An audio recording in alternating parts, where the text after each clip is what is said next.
Hello and welcome. I'm Vincent Makori. This is Africa 54. The Nigerian government and the Islamist militant group Boko Haram have agreed to a ceasefire. The government issued an order Friday telling all military chiefs to comply with the ceasefire agreement in all theaters of operation. Why now? And the significance of the agreement are the questions on some people's minds. Well, and what about the missing girls? VOA's Mariama Diallo has our report. I wish to inform this audience that a ceasefire agreement has been concluded between the federal government of Nigeria and Al-Sunnah Dawah wal Jihad. Nigeria's highest-ranking military official, General Alex Bade, announced the agreement Friday, referring to Boko Haram by its formal Arabic language name.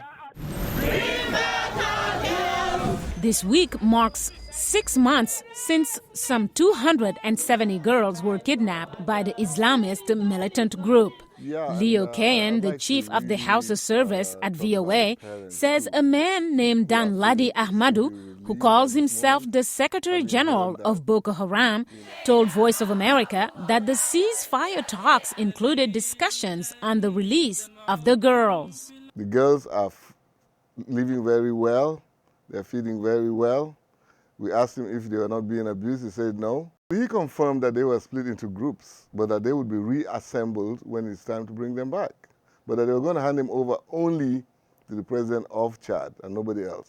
The talks reportedly involved Chadian President Idriss Déby and high-level officials from Cameroon. The Chadian government has been in league with other countries of West Africa trying to form a frontier force that would tackle this issue of Boko Haram. So if Déby begins to win his negotiation wars with Boko Haram, why should any country resist that? Kweku Nwama, senior fellow at the Center for Conflict Resolution at Salisbury University in Maryland, is skeptical. I don't know if Chad has enough leverage to hold both sides accountable. Still, Nwama says this is significant and can mean many things. The admission that neither party is able to win this conflict militarily. It means that maybe there's some type of a stalemate. When people agree to a ceasefire, they could either be preparing to end the conflict, they could be getting ready to rearm themselves. Although the ceasefire is a good first start, Nwama says many questions remain and a lot depends on what happens at the next meetings in Chad's capital, N'Djamena. Does the Nigerian government have to give up something in order to secure the release of the girls? And will Boko Haram actually follow through with the release of the girls once they get those concessions from the government? And then what happens if they release the girls? Can the Nigerian government go on the offensive once again? This is an election year for President Goodluck Jonathan, who's been criticized at home and abroad for his slow response to the kidnapping and for the inability of Nigerian troops to quell Boko Haram violence, seen as the biggest security threat to Africa's top economy. In Washington, Mariama Diallo, VOA News. Well, following the ceasefire announcement and negotiations to release the missing girls, reactions were swift and frustration and doubt still lingers. All I'm saying on behalf of the Chibok people, whether there is negotiation, whether there is agreement, whether there is ceasefire, we don't care, we don't give a damn, we don't give a hoot. All we want is our daughters to be brought back, period. That is all the Chibok people are saying. Enough is enough. We have had enough. We are tired of nonsense in this country. We've had enough. Thank you.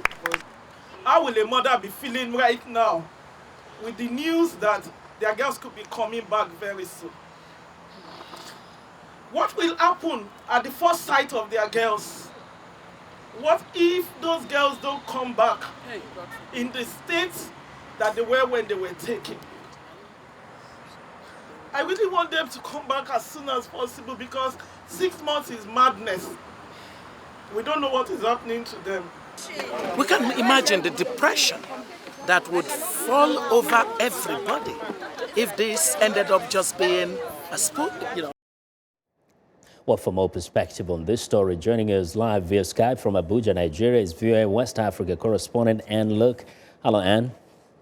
Hi, Vincent. Now, we see a sense of frustration still among all those that have reacted to this news. What makes them feel that they can't celebrate yet? Yeah, everyone I've talked to says, listen, we really want to hope. We want to believe this. But keep in mind, there have been previous announcements about the girls that have turned out not to be true. There's been kind of the communication from the government about what's happening in the Northeast in general has been rather opaque. You know, things like, is Shekau dead? Is he alive? Has he been killed? When was he killed? So people just aren't very trusting of what the government has to say right now. Now, we just mentioned the ceasefire that was announced and that the government directed all military officers to cease any operations. Is the ceasefire holding? You know, it appears to be unraveling or perhaps not holding. I've been told by the government that this is normal when a ceasefire begins, that there's kinks that have to be worked out. But the residents in Borno State and Adamawa State, from what I'm hearing, are pretty depressed about it, pretty discouraged. We've had some attacks against border towns in the Northeast. And then just last night, security sources in the Northeast tell us that the town of Damboa, which isn't very far from the Borno State capital of Maiduguri, was attacked by Boko Haram, and that soldiers did respond. Soldiers were able to repel them, but that essentially means that there is active fighting still happening in the Northeast. Which is really worrying. Now, there's the other question. There are those who are looking at this and the timing and think, well, why is it happening now when we know that campaigns for the next elections have just begun?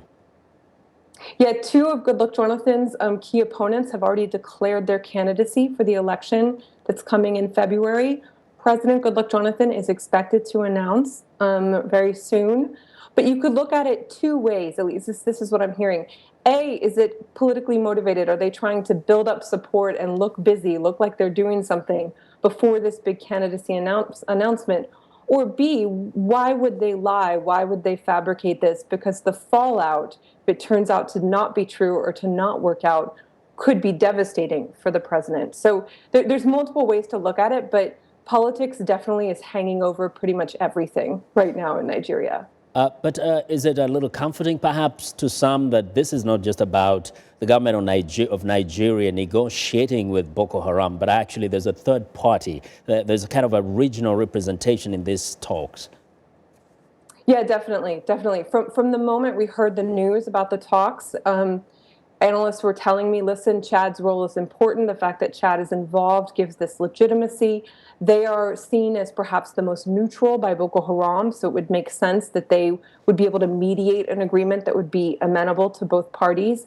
You know, the sense I'm getting from talking to analysts is that this has been going on for so many years, and perhaps on a regional level, you know, regional leaders came together and said, hey, listen, Nigeria, you have to get your house in order. We can't have this continue.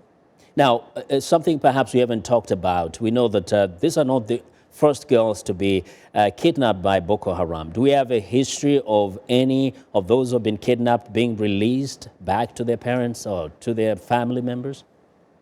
Yes, I've actually spoken with several people in the Northeast who work on helping these escapees and these women who have been able to be released. You know, some people, women and men, have been grabbed over the past year for ransom, and so their families have been able to buy them back.